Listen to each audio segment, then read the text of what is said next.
পরিবেশ কেমন দেখছেন?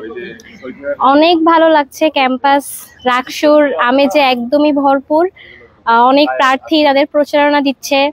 কয়েক মিটার পর পরই মানে হাত ভরে যাচ্ছে প্রচারণী পত্রতে। বাসায়ও মানে ব্যাগ কাঁধে করে নিয়ে আসি, বাসায় হচ্ছে ব্যাগ ভর্তি প্রচারণা নিয়ে মানে খালি বের হই, এরকম করে ব্যাগ থেকে খালি বের করি প্রচারণা পত্র।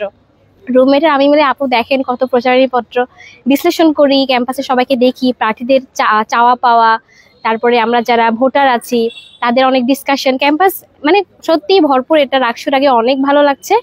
আমাদের অনেক এক্সপেকটেশন আছে প্রার্থীদের কাছ থেকে, প্রার্থীদেরও আছে আমাদের ভোটারদের কাছ থেকে। সবকিছু মিলিয়ে আর কি ভালোই হবে। আমরাও অনেক এক্সাইটেড রাকসুর জন্য।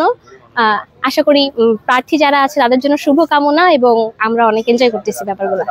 আপনারা কাকে চান এবং কি দেখে ভিপি আসলে নির্বাচিত করবেন আপনারা?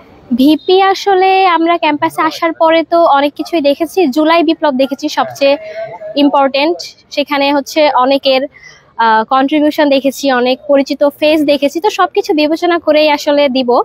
এবং অনেক অপরিচিত মুখও আছে, তারাও অনেক কিছু করছে যেগুলো আমরা জানি না, অগোচরে থেকে গেছে। ওগুলা তাদের জানি না কাদের ল্যাকিংস ছিল। মোট কথা যাদেরকে দেখছি হাইলাইটেড ছিল। সবকিছু বিবেচনা করেই আসলে আমরা ভোটাররা দিব।